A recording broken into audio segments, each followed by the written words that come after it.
Dear students, आज हम लोग अपने इस वीडियो में relation and function chapter first +2 mathematics का टॉपिक डिस्कस करेंगे। Types of relations. रिलेशंस कौन कौन से टाइप के होते हैं, राइट। तो बेटे ये चैप्टर को स्टडी करने के लिए आप लोगों को +1 में जो आप लोगों ने स्टडी किया सेट्स और दूसरा रिलेशंस, वो काफ़ी हद तक पता होना चाहिए, क्योंकि वो इसका बेस है। उसी के बेसिस पे हम लोग इस चैप्टर को आगे बढ़ा सकते हैं। मैंने अपने लास्ट 2 वीडियो में उन सभी टॉपिक्स को जो हमने +1 में स्टडी किए उनको बहुत अच्छी तरीके से एक्सप्लेन किया था। उम्मीद है आप लोगों ने जो रीकैप वीडियो था फर्स्ट और दूसरा उसके बाद वीडियो मैंने डाला था जिसमें हमने रिलेशंस की डेफिनेशंस को एक्सप्लेन किया था, वो अच्छी तरह से स्टडी कर लिए हो। ये टाइप ऑफ रिलेशंस पढ़ने के बाद बेटे आप लोग एनसीईआरटी एक्सरसाइज 1.1 की मैक्सिमम क्वेश्चन कर पाएंगे, ऐसी मेरी उम्मीद है, राइट। तो इस टॉपिक को बहुत ध्यान से सुनना है बेटे, एक एक चीज को क्लियर करना है और देखना है वो एक टाइप ऑफ रिलेशन दूसरे टाइप ऑफ रिलेशन से किस तरह से डिफरेंट है। उस डिफरेंस को देखना है, किस तरह से उनको वेरीफाई करना है हमने टाइप को। ये सारी चीज को एक एक करके आप लोग क्लियर करेंगे, तभी जाके क्वेश्चन करने की पोजीशन में आएंगे। उम्मीद है आप लोग इसको ध्यान से देखोगे, राइट। टाइप ऑफ रिलेशंस, कौन कौन से टाइप के होते हैं रिलेशंस। सबसे पहला टाइप है बेटे हमारा एम्प्टी रिलेशन। Empty relation. दूसरा टाइप होता है रिलेशन का यूनिवर्सल रिलेशन। यूनिवर्सल। तीसरा जो हमने टाइप डिस्कस करना है वो रिफ्लेक्सिव रिलेशन। और चौथा टाइप सिमेट्रिक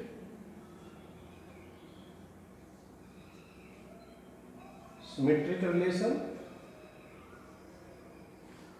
और पांचवा है बच्चों ट्रांजिटिव रिलेशन।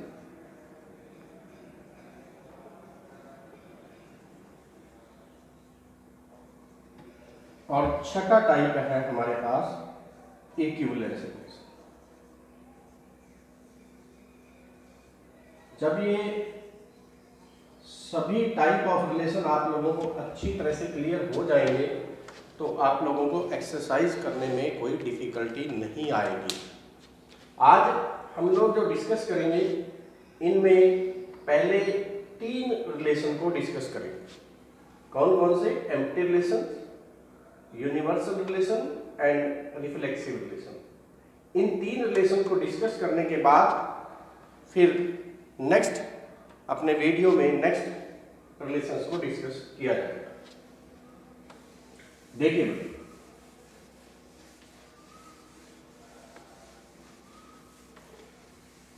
सबसे पहले हमारा जो रिलेशन हमें डिस्कस करना है वो है empty relation. Empty relation. Empty relation क्या होता है? नाम से ही क्लियर है, एम्प्टी। एम्प्टी मीन्स खाली, जिसमें कुछ ना हो, उस रिलेशन को हम लोग बोलते हैं एम्प्टी रिलेशन। अब उसकी डेफिनेशन क्या है वो आप लोग एक बार नोट करेंगे। A relation on A,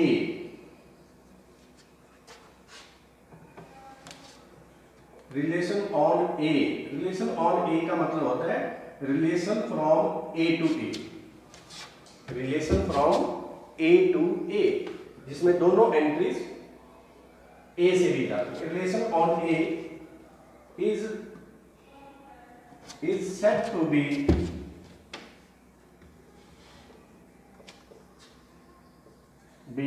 empty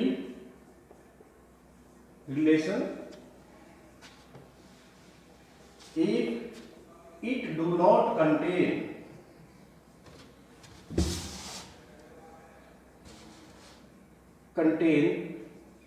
any pair, किसी भी एलिमेंट्स के पेयर को जो रिलेशन कंटेन ना करता हो उस रिलेशन को हम लोग एम्प्टी रिलेशन बोलते हैं। मतलब if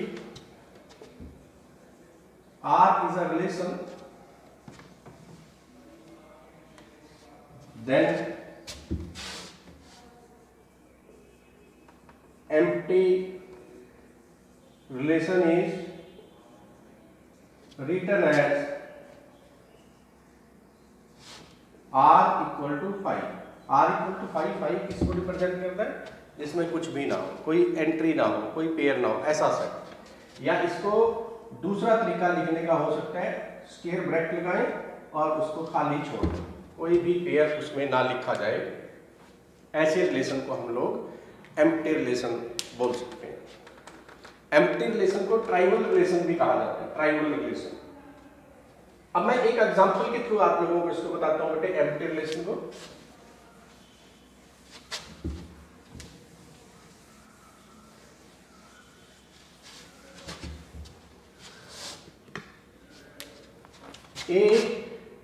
Let A be a set of elements such that A equal to 1, 2, 3, 4। A set में 4 element and R is a relation from A to A given by R equal to A comma B such that A is 5 more than B। A is 5 more than B। इसको ऐसे भी लिख सकते हैं, A is equal to 5 plus B। दोनों चीजें एक ही relation के लिए यूज की गई है। A is 5 more than B where A and B belongs to A। A B की वैल्यू कहां से लेनी है आप लोगों ने? A सेट से लेनी है। अब आप लोग देखिए बेटे, इस रिलेशन में कौन कौन से पेयर हमारे आ सकते हैं। अब देखिए, अगर हम लोग A को 1 लिखें और B की वैल्यू 1 लिखें तो क्या A की वैल्यू B की वैल्यू से 5 मोर है? नहीं। इसका मतलब 1 का पेयर हमारे रिलेशन में नहीं हो सकता। इसी तरह से यहाँ 1 ही लिखा रहने दें, यहाँ 2 वैल्यू लें, 1 का पेयर 2 के साथ करके देखें क्या वो हमारे रिलेशन में होगा।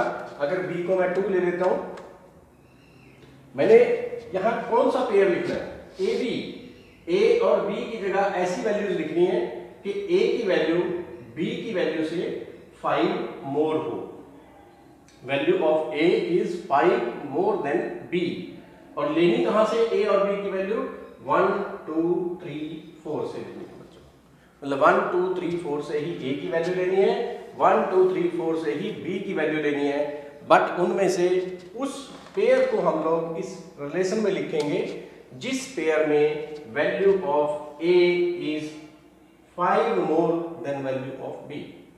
अब देखिए बेटे, एक रफ वर्क आप लोग यहाँ करिए। यहाँ A की वैल्यू लिख लीजिए और दोबारा फिर A की वैल्यू लिख दीजिए। अगर मैं 1, 1 का पेयर देखूं, ये हमारा स्मॉल a को रिप्रेजेंट करते हैं स्मॉल b को। क्या ये 1 इससे 5 मोर है? नहीं। ये 1 2 से 5 मोर है? नहीं। 1 3 से 5 मोर है? नहीं। 1 4 से 5 मोर है? नहीं। तो इसका मतलब 1 किसी भी एलिमेंट के साथ एक ऐसा पेयर नहीं बनाएगा जो हमारे रिलेशन में आ सकता है। फिर आप लोग 2 के साथ देखिए इसी तरह से। अगर हम 2 का 1 के साथ पेयर बनाए, 1 के साथ पेयर बनाए, 2 1 से मोर तो है बट 5 मोर नहीं है, इसलिए 2 1 का पेयर भी हमारे रिलेशन में नहीं आ सकता। 2 2 का पेयर वो भी नहीं आ पाएगा क्योंकि उनका डिफरेंस 5 नहीं है। 2 3 का वो भी नहीं आ सकता, 2 4 वो भी नहीं आ सकता, बिकॉज 2 का अगर 4 के साथ डिफरेंस देखें तो वो 5 नहीं आता। मतलब हमें ऐसा पेयर लिखना है जिसमें पहली एंट्री दूसरी एंट्री से 5 मोर हो। इसी प्रकार आप लोग 3 को देखें, 3 का 1 के साथ नहीं बनता, 2 के साथ, 3 के साथ, 4 के साथ, किसी के साथ भी 3 ऐसा नहीं है कि किसी भी एंट्री से 5 लार्जर हो। इसी तरह से 4 भी किसी के साथ लार्जर होंगे। इसका मतलब हमारे रिलेशन में कौन सा पेयर आएगा? कोई सिंगल पेयर भी ऐसा नहीं है A क्रॉस A का जो मैं यहाँ लिख सकता हूँ। तो so this relation do not contain any pair and hence this relation is empty relation. Why this relation is empty? Empty because no pair in no pairs first entry is 5 more than second। मतलब A cross A के जितने भी pair बनते थे बेटे, उन किसी भी पेयर में फर्स्ट एंट्री सेकंड एंट्री से 5 मोर नहीं है। Due to this reason this relation is empty relation. ये बच्चों एम्प्टी रिलेशन आप लोग भी अपने तरीके से कुछ देख सकते हो। कोई मन में एग्जाम्पल सोच लीजिए ऐसे ही नंबर्स के बारे में, कुछ और लिख के देखिए, बहुत सारे एम्प्टी रिलेशन के आप लोगों को एग्जाम्पल मिल जाएंगे। दूसरा रिलेशन है बेटे यूनिवर्सल रिलेशन। यूनिवर्सल नाम से ही पता है इसके भी। Universal, universal means which contain all. जो A क्रॉस A के जितने भी पेयर बनते हैं सभी पेयर को कंटेन करता हो जो रिलेशन, उस रिलेशन को हम यूनिवर्सल रिलेशन कहते हैं। जैसे आप A क्रॉस A के जितने भी पेयर बनाए वो सारे के सारे पेयर जिस रिलेशन में आ जाए that relation is called universal relation. आप लोग यहाँ पे एक एग्जांपल देखिए बेटे, सॉरी डेफिनेशन देखिए पहले। A relation on A is said to be universal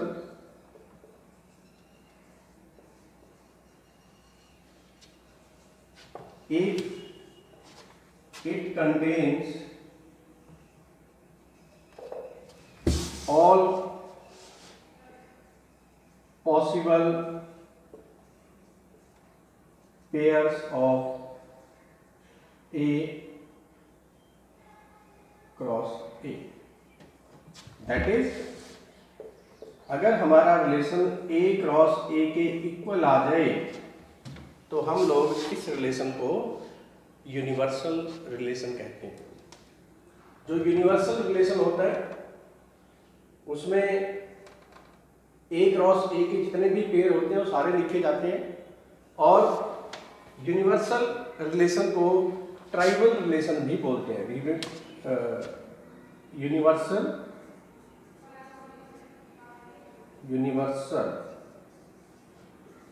relation is also called tribal relation. ये दोनों रिलेशन जो हमारे पास है एम्प्टी रिलेशन और यूनिवर्सल रिलेशन, ये दोनों रिलेशन ट्राइबल रिलेशन भी हैं। आप लोगों से कोई पूछ सकता है 1 मार्क्स क्वेश्चन में नेम 2 ट्राइबल रिलेशंस, तो those names are universal and that one empty relation. अब मैं एक एग्जांपल देता हूँ बेटे यूनिवर्सल रिलेशन का।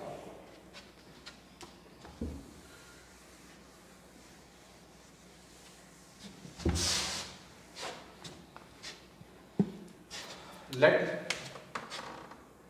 A is equal to same set मैंने ले लिया 1 2 3 4 and R be a relation from A to A। ये टेक्निकल तरीका है रिलेशन को लिखने का। R such that A to A where R equals A comma B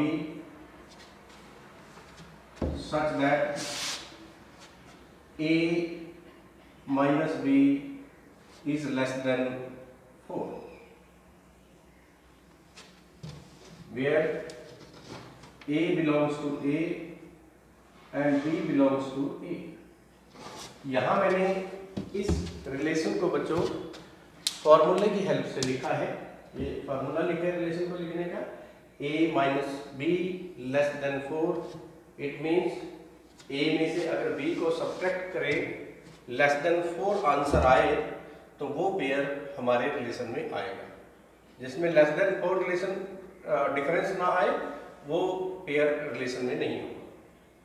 अब आपको अगर हम लोग देखें A क्रॉस A में यहाँ हमारे पास कितने पेयर बनते हैं, रफ वर्क में आप लोग करके देखें। A क्रॉस A में हमारे पास 1 का पेयर 1 के साथ, 1 का 2 के साथ, 1 का 3 के साथ, 1 का 4 के साथ। फिर सिमिलरली 2 का 1 के साथ, 2 का 2 के साथ, 2 का 3 के साथ, 2 का 4 के साथ। फिर 3 का 1 के साथ, 3 का 2 के साथ, 3 को 3 के साथ पेयर कर दें एंड 3 को 4 के साथ पेयर कर दें। मतलब हर एंट्री को पेयर करते चले जाना है हर एक एंट्री के साथ। तो टोटल 16 पेयर्स बन गए अगर आप लोग देखिए 16 पेयर्स। इन 16 पेयर्स में से कौन कौन से पेयर हमारे रिलेशन में लिखे जाएंगे वो आप लोगों ने देखना है। उस पेयर को लिखना है जिसमें फर्स्ट एंट्री में से सेकंड एंट्री को अगर सब्ट्रैक्ट करें आंसर लेस देन 4 आए तो उस पेयर को हम लोग रिलेशन में लिखेंगे। जैसे हमने सबसे पहले पेयर यहाँ बनाया 1 1 1 1 मीन्स A की वैल्यू 1 है, B की वैल्यू 1। तो अगर आप इस 1 में से इस 1 को सब्ट्रैक्ट करें 1 माइनस 1 0 और वो 0 लेस देन 4 है या नहीं है? लेस देन 4 है, यस। तो 1 1 पेयर हमारे रिलेशन में आ जाएगा। इसी तरह से आगे आप लोग 1 2 का पेयर देखो, 1 और 2 का 1 2 का पेयर में चेक करो।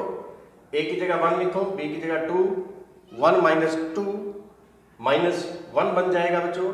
अगर माइनस 1 बना तो वो भी लेस देन 4 होता है, तो वो पेयर भी हमारे रिलेशन में आ जाएगा। सिमिलरली 1 3 आप डिफरेंस देख सकते हो, 1 4 क्योंकि इन दोनों का डिफरेंस भी लेस देन 3 है, सॉरी लेस देन 4 है।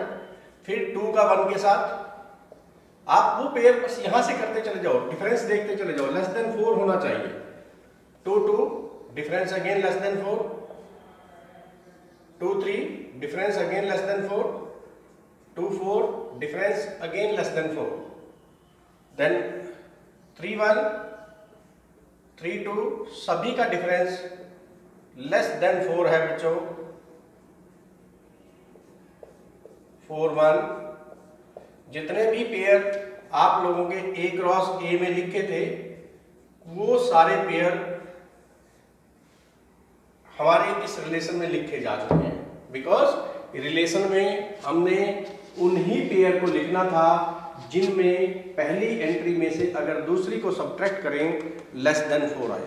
हमारे पास जितनी भी एंट्रीज हैं सभी का डिफरेंस क्या है? लेस देन 4 है।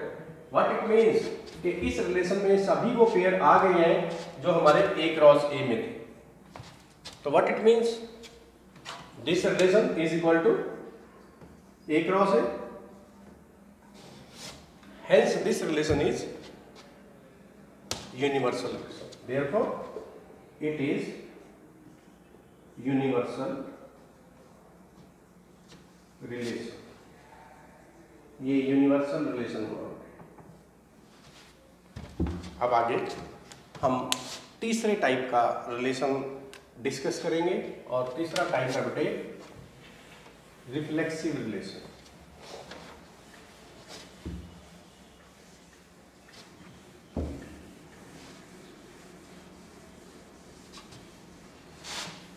रिफ्लेक्सिव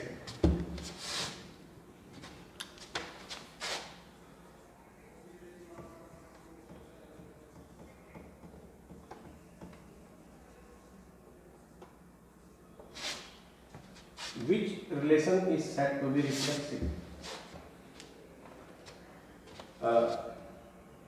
बहुत सारे रिलेशन आप लोग लिखते हो, मैं एक एग्जांपल देता हूँ बेटे।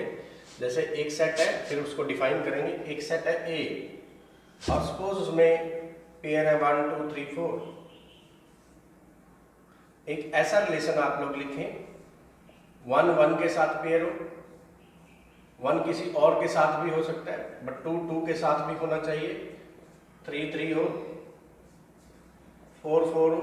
इन एडिशन टू दैट कोई और पेयर भी हो या ना हो, कोई फर्क नहीं पड़ता। मतलब अगर 1 1 के साथ रिलेटेड होता है किसी भी पेयर में, इसको बोलते हैं 1 इज रिलेटेड टू इटसेल्फ। 2 2 के साथ रिलेटेड है, it means 2 is related to itself. 3 3 के साथ रिलेटेड है, it means 3 is related to itself. 4 4 के साथ रिलेटेड है, it means 4 is related to itself. तो एक ऐसा रिलेशन, ये relation is said to be reflexive. यहां डेफिनेशन देखिए पहले, फिर उसका एक्सप्लेनेशन करूंगा बेटे। डेफिनेशन का मैं रिफ्लेक्सिव रिलेशन को हमने डिस्कस करना है। बहुत ही इंपॉर्टेंट टाइप है रिलेशन का, अपने एक्सरसाइज को करने के लिए या एग्जामिनेशन पॉइंट ऑफ व्यू से बहुत इंपॉर्टेंट टाइप है रिलेशन का, रिफ्लेक्सिव रिलेशन। इसलिए इसको तो बहुत ढंग से आपने पढ़ना भी है और समझना है पहले।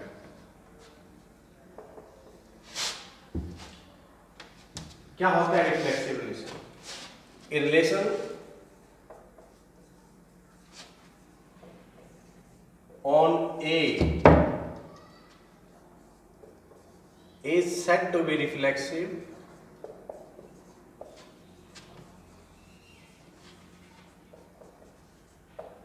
if A, A belongs to R for all A belonging to A। अब इसका एक्सप्लेनेशन करना होता है। What it means? इसका मतलब A relation on A. Relation on A का मतलब एक ऐसा रिलेशन जिसमें जो पेयर की दोनों एंट्री है वो ए सेट से ली जाए, उसको बोलते हैं रिलेशन ऑन ए। मतलब एक जो स्मॉल ए है वो भी कैपिटल ए सेट से लिया जाए और स्मॉल बी है उसको भी कैपिटल ए सेट से लिया जाए। Is set to be reflexive. Reflexive कहेंगे if A belongs to R. It means, इसको समझने की जरूरत है, A belongs to R for all A belonging to A. मतलब इस ए सेट में जितने भी एलिमेंट्स हैं, 4 हैं, 10 हैं, 20 हैं, हर एलिमेंट खुद के साथ पेयर होना चाहिए, हर एलिमेंट खुद के साथ एसोसिएट होना चाहिए, हर एलिमेंट का पेयर अपने साथ बनना चाहिए। Then such a relation is said to be reflexive, otherwise no। एक बटे आप लोग पहले एग्जांपल देखेंगे, फिर दोबारा इसको एग्जांपल का एक्सप्लेन करेंगे। सपोज एक हमारा ये सेट है, एक ऐसा रिलेशन हमारे सामने लिखा हो जिसमें 1 के साथ पेयर हो कंपलसरी, 2 का पेयर 2 के साथ बनता हो, 3 के साथ 3 का बनता हो, 4 के साथ 4 बनता हो, और इसके अलावा कुछ और भी हो सकता है या ना हो, कोई फर्क नहीं पड़ता। मतलब जिसमें मिनिमम 4 पेयर होने कंपलसरी है। कौन कौन से 4 पेयर होने कंपलसरी हैं? 1 का 1 के साथ, 2 का 2 के साथ, 3 का 3 के साथ, 4 का 4 के साथ। जैसे आप लोग सब्जेक्ट पढ़ते हो ना, कुछ सब्जेक्ट कंपलसरी होते हैं, तो रिफ्लेक्सिव रिलेशन में हर एलिमेंट का खुद के साथ पेयर होना कंपलसरी है, बाकी एडिशनल है होगा। ठीक, जैसे आप लोग एडिशनल सब्जेक्ट ले भी सकते हो, नहीं भी ले सकते, बट कंपलसरी क्या करने पड़ते हैं? कंपलसरी को 100% सेट करना पड़ता है। ये कंपलसरी है सर, ये होने जरूरी है, इनके बिना आप नहीं क्वालिफाई कर सकते रिफ्लेक्सिव रिलेशन की डेफिनेशन को। मतलब जैसे एक सेट में 4 एलिमेंट्स हैं, तो मिनिमम कितने पेयर होंगे रिलेशन में?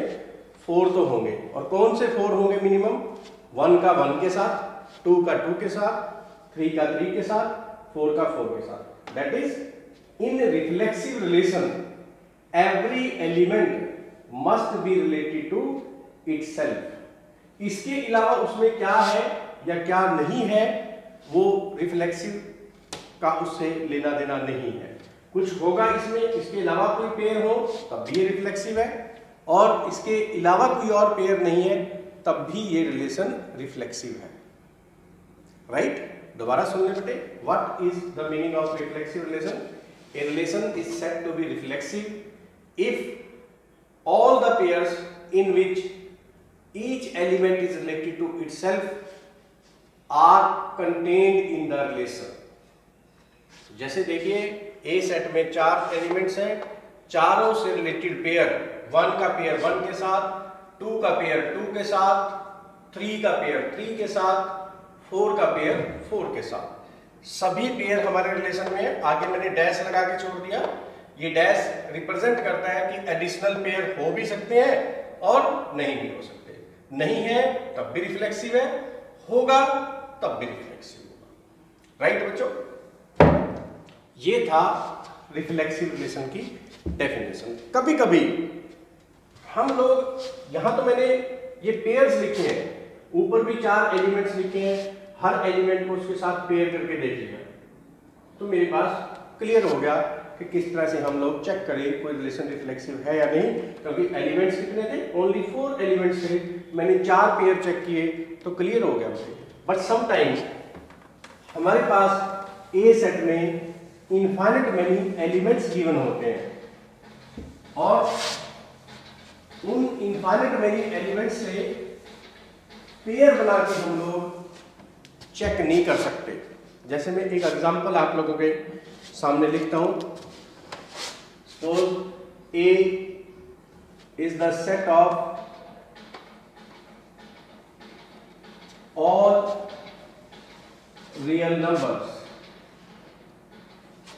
and R is equal to xy such that x square minus 2xy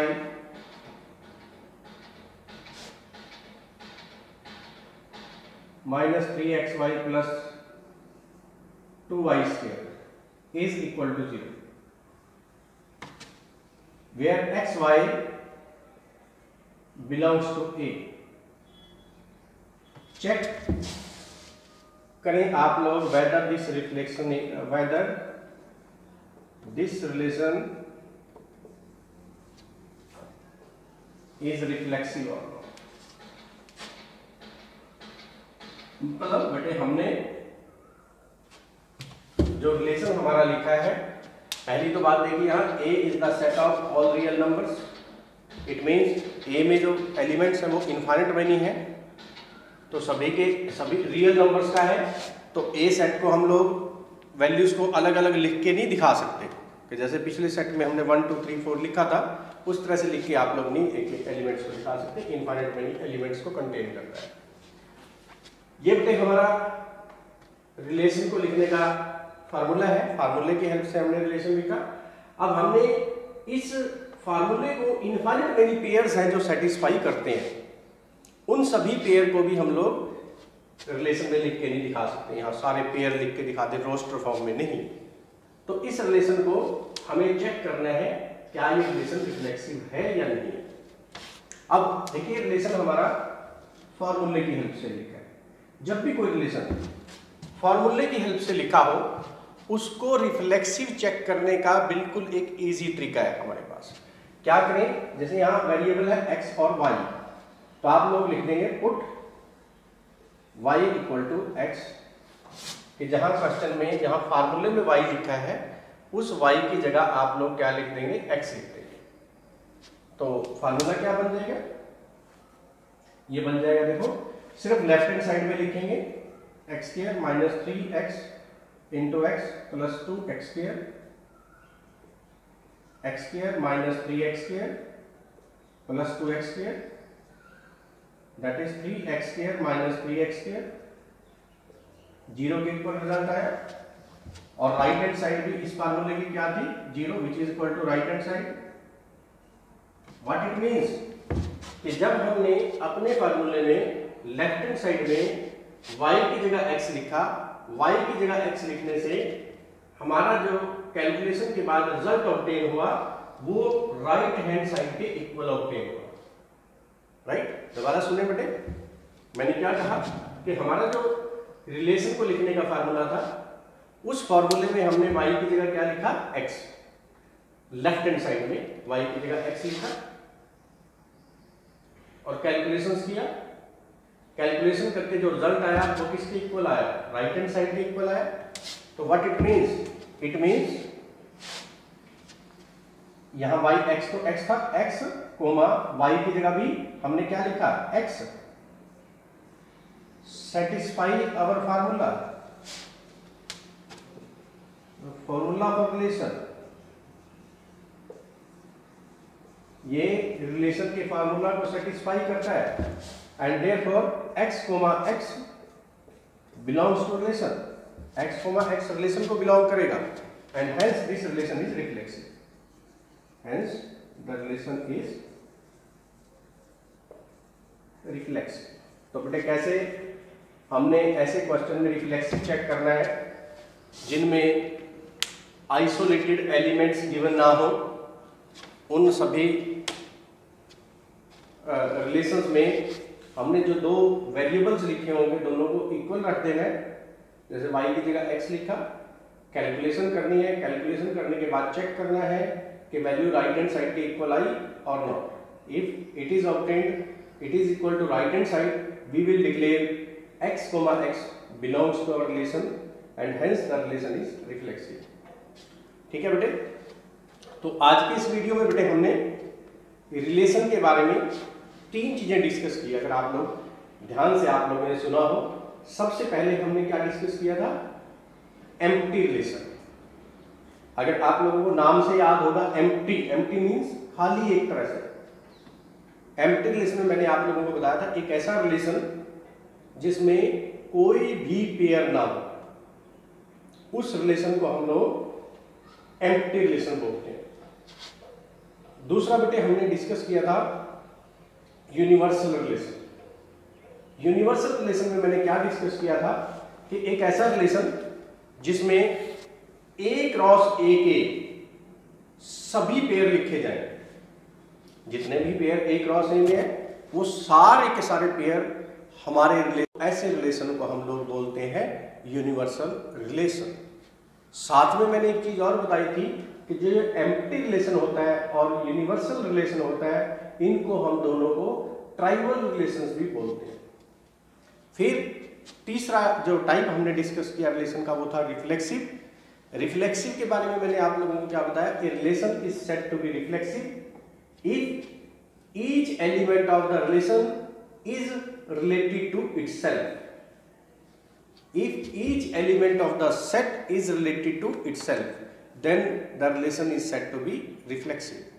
बेटे ये तीन रिलेशन पढ़ने के साथ हमने बाकी जो तीन, मैंने 6 लिखे थे यहाँ, बाकी जो तीन है जो नेक्स्ट वीडियो में हम लोग डिस्कस करेंगे, उन सभी को करने के बाद आप इस एक्सरसाइज को आसानी से कंप्लीट कर पाएंगे।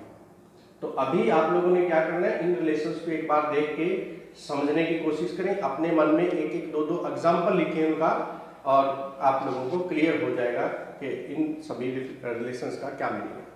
ठीक है बच्चों, थैंक यू।